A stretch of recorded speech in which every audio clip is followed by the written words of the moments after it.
For Whom the Bell Tolls by Ernest Hemingway. Chapter 15. Anselmo was crouched in the lee of the trunk of a big tree, and the snow blew past on either side. He was pressed close against the tree, and his hands were inside of the sleeves of his jacket, each hand shoved into the opposite sleeve, and his head was pulled as far down into the jacket as it would go. If I stay here much longer, I will freeze, he thought, and that will be of no value. The Inglés told me to stay until I was relieved, but he did not know then about this storm. There has been no abnormal movement on the road, and I know the dispositions and the habits of this post at the sawmill across the road. I should go now to the camp. Anybody with sense would be expecting me to return to the camp. I will stay a little longer, he thought, and then go to the camp. It is the fault of the orders, which are too rigid. There is no allowance for a change in circumstance. He rubbed his feet together and then took his hands out of the jacket sleeves and bent over and rubbed his legs with them and patted his feet together to keep the circulation going. It was less cold there, out of the wind, in the shelter of the tree, but he would have to start walking shortly. As he crouched, rubbing his feet, he heard a motor car on the road. It had on chains, and one link of chain was slapping. And as he watched it, it came up the snow-covered road, green and brown painted, in broken patches of daubed color.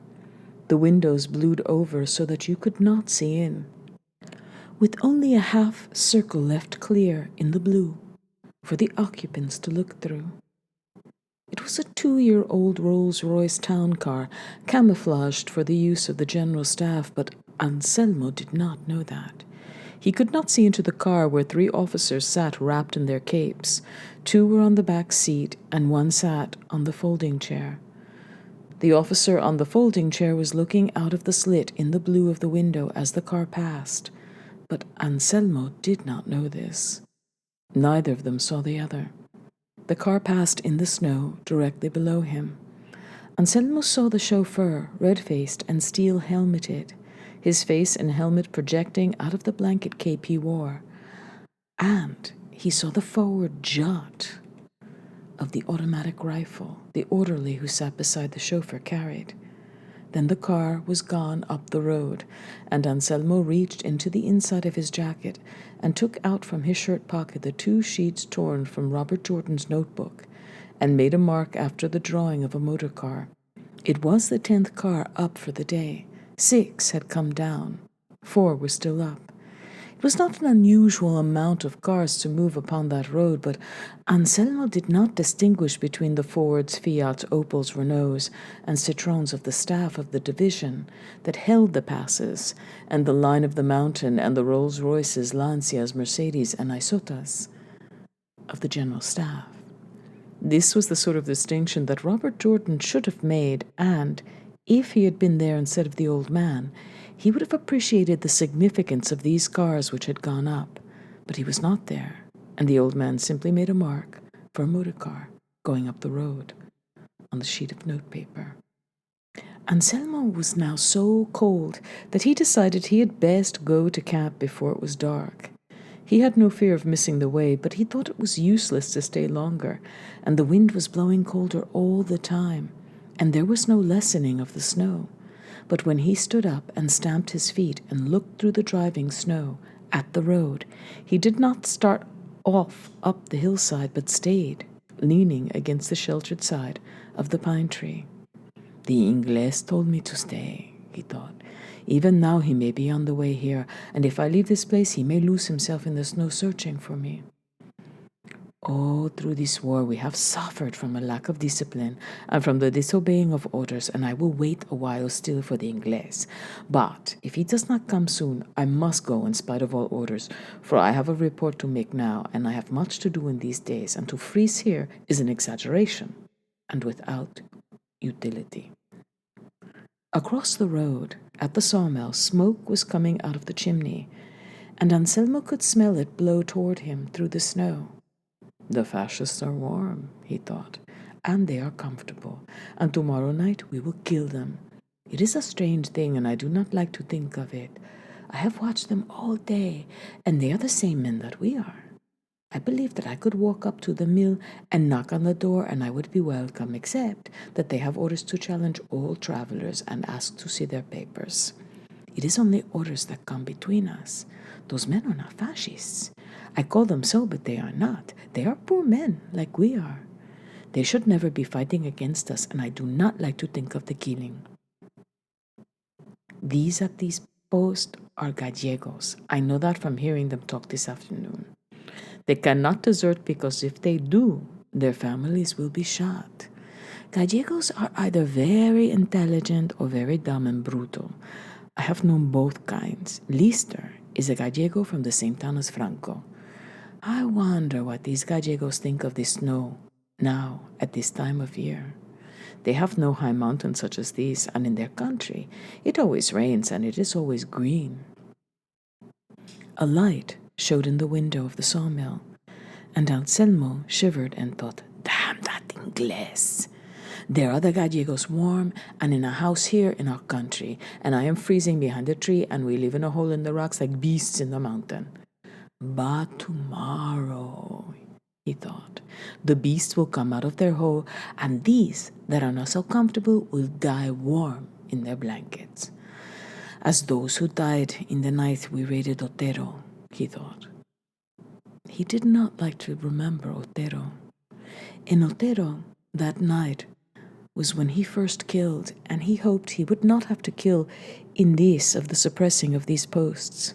It was in Otero that Pablo knifed the sentry when Anselmo pulled the blanket over his head, and the sentry caught Anselmo's foot and held it, smothered, as he was in the blanket, and made a crying noise in the blanket, and Anselmo had to feel in the blanket and knife him until he could let go of the foot and was still.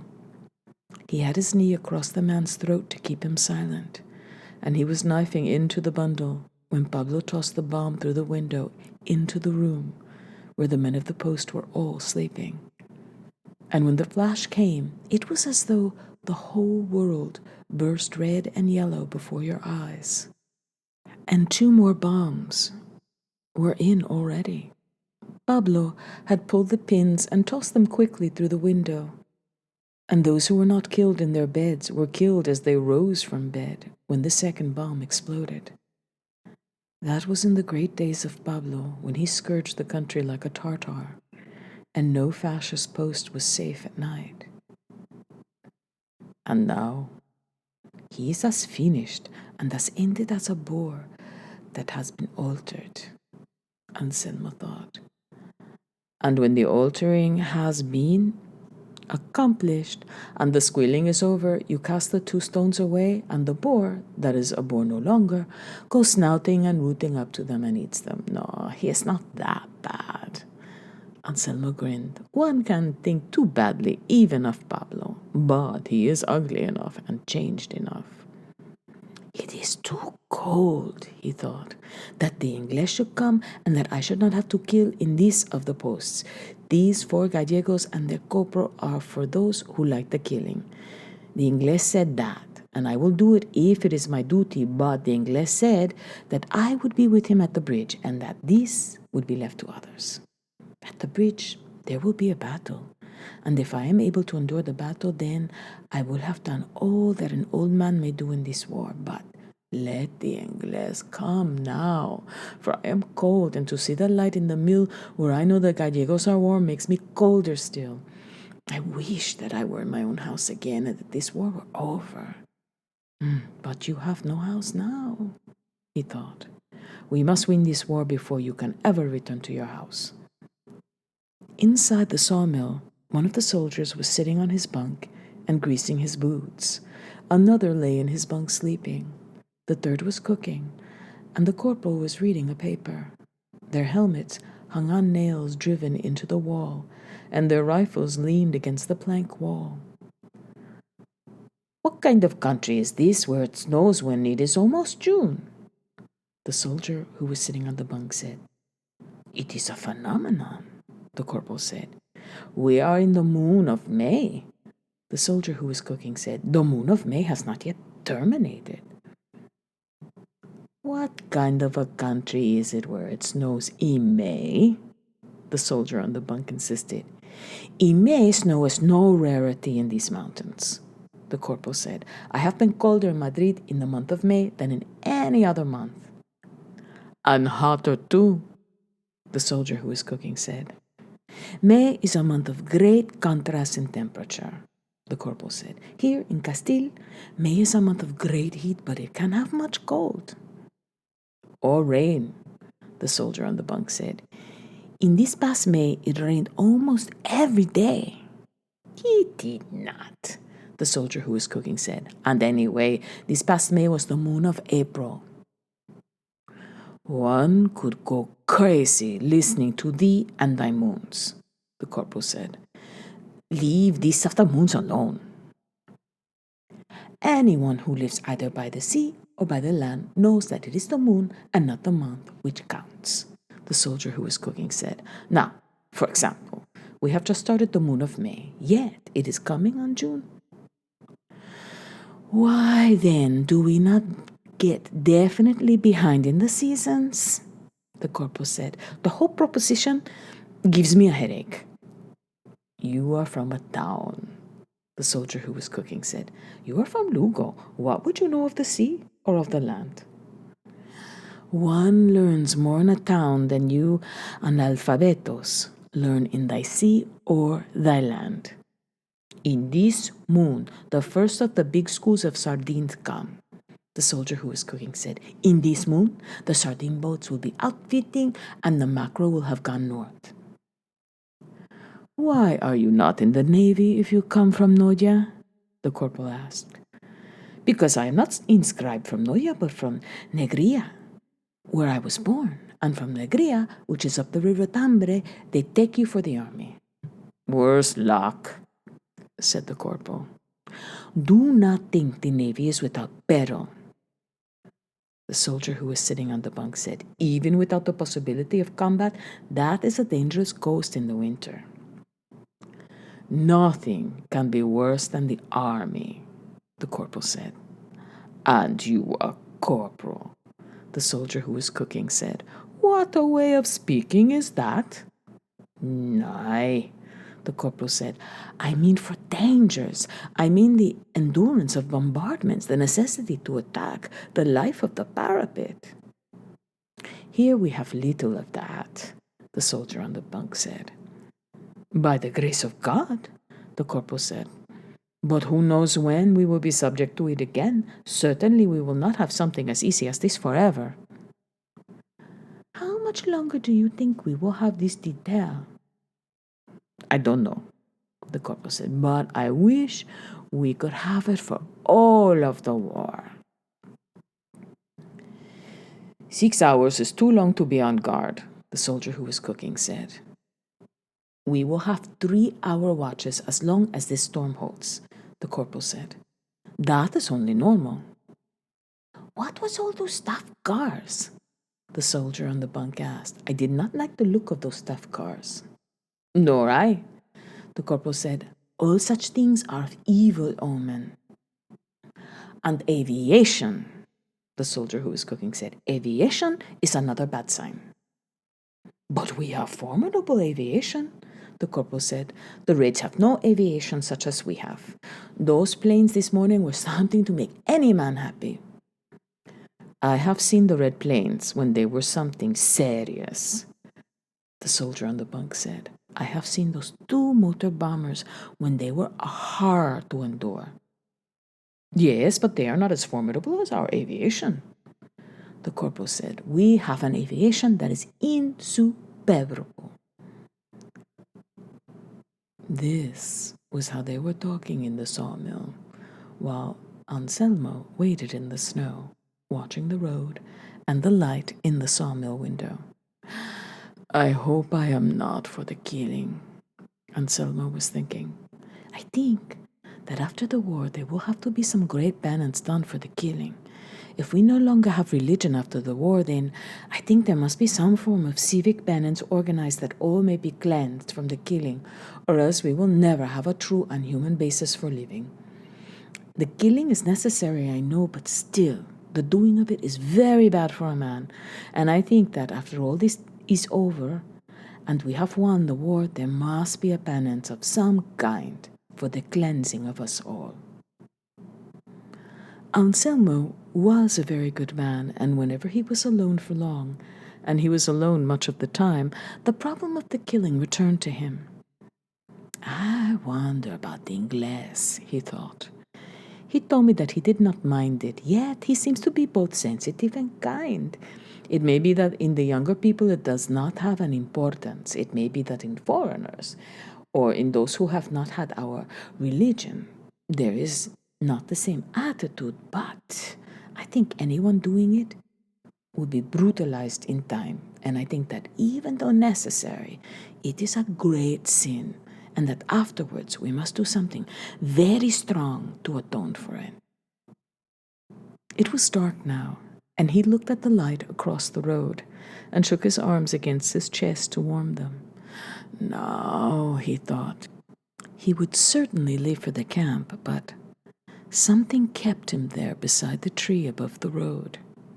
It was snowing harder, and Anselmo thought, if only we could blow the bridge tonight. On a night like this, it would be nothing to take the posts and blow the bridge, and it would all be over and done with. On a night like this, you could do anything. Then he stood there against the tree, stamping his feet softly, and he did not think any more about the bridge. The coming of the dark always made him feel lonely, and tonight he felt so lonely that there was a hollowness in him, as of hunger. In the old days, he could help this loneliness by the saying of prayers, and often coming home from hunting, he would repeat a great number of the same prayer, and it would make him feel better. But he had not prayed since the movement. He missed the prayers, but he thought it would be unfair and hypocritical to say them, and he did not wish to ask any favors or for any different treatment than all the men were receiving.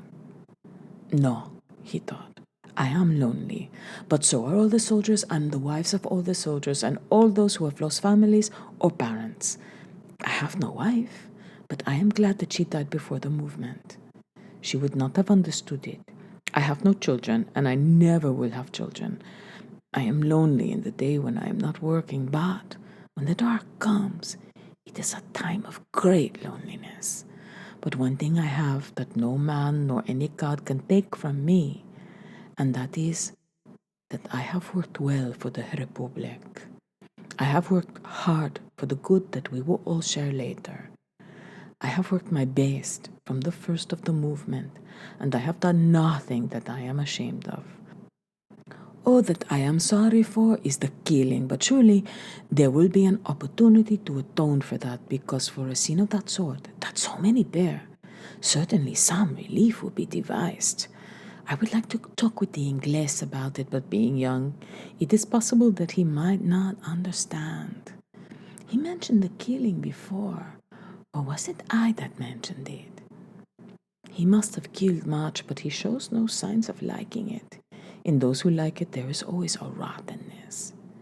It must really be a great sin, he thought, because certainly it is the one thing we have no right to do, even though, as I know, it is necessary.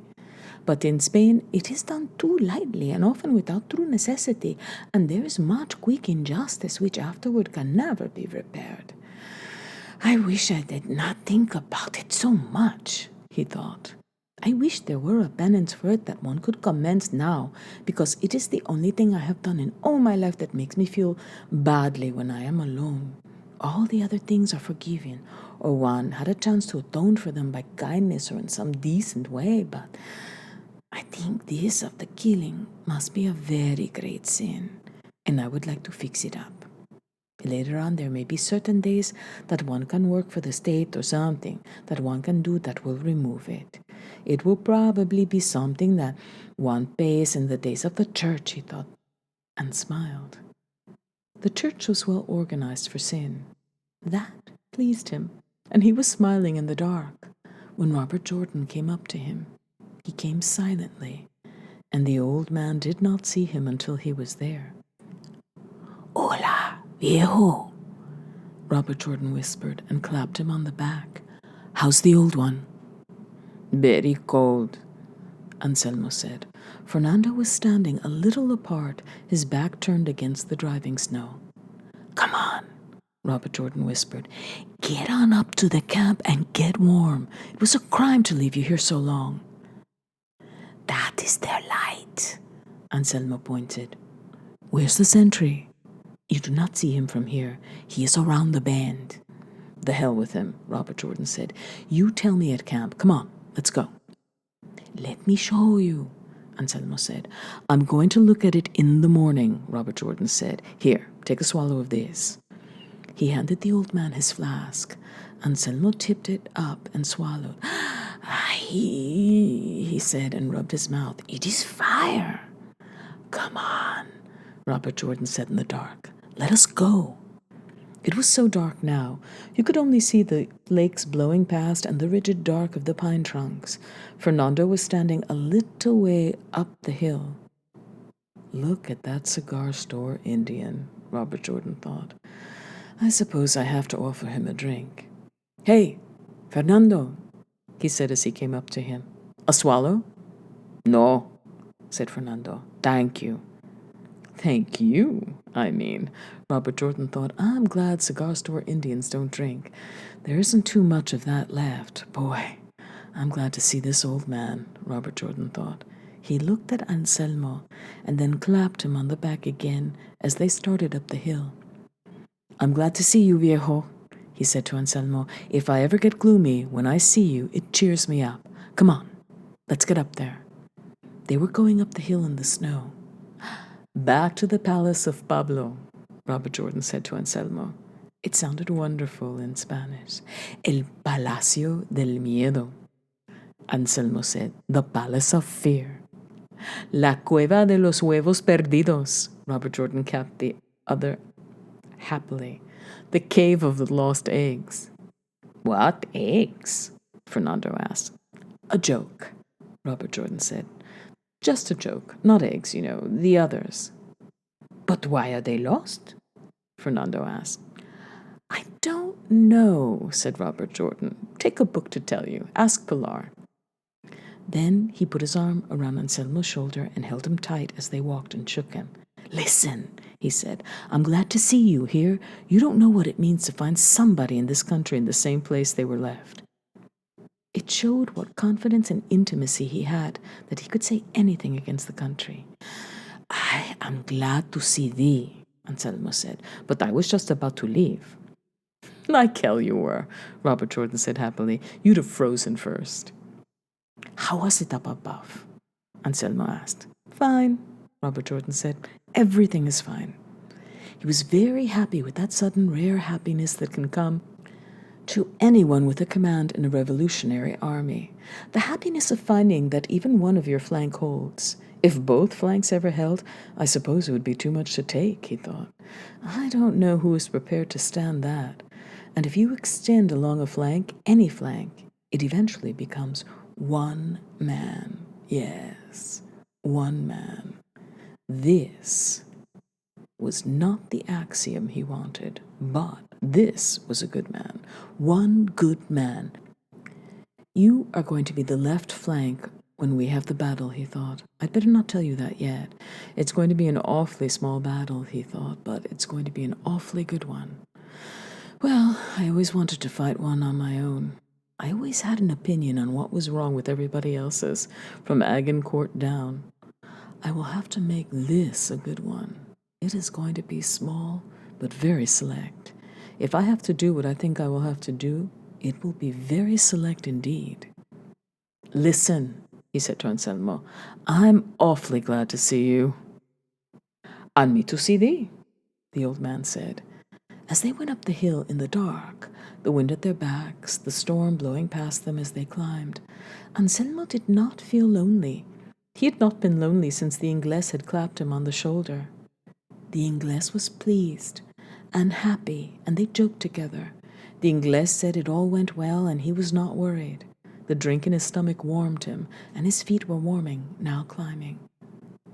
"Not much on the road," he said to Inglés. "Good," the Inglés told him. You will show me when we get there. Anselmo was happy now, and he was very pleased that he had stayed there at the post of observation. If he had come into camp, it would have been all right. It would have been the intelligent and correct thing to have done under the circumstances, Robert Jordan was thinking, but he stayed as he was told, Robert Jordan thought. That's the rarest thing that can happen in Spain. To stay in a storm, in a way, corresponds to a lot of things. It's not for nothing that the Germans call an attack a storm. I could certainly use a couple more who would stay. I most certainly could. I wonder if that Fernando would stay. It's just possible. After all, he is the one who suggested coming out just now. Do you suppose he would stay? God, wouldn't that be good? He's just about stubborn enough. I'll have to make some inquiries. Wonder what the old cigar store Indian is thinking about now. What are you thinking about, Fernando? Robert Jordan asked. What do you ask? Curiosity, Robert Jordan said. I am a man of great curiosity. I was thinking of supper, Fernando said. Do you like to eat? Yes, very much. How's Pilar's cooking? Average, Fernando answered. He's a second Coolidge, Robert Jordan thought. But you know, I have just a hunch that he would stay. The three of them plodded up the hill in the snow.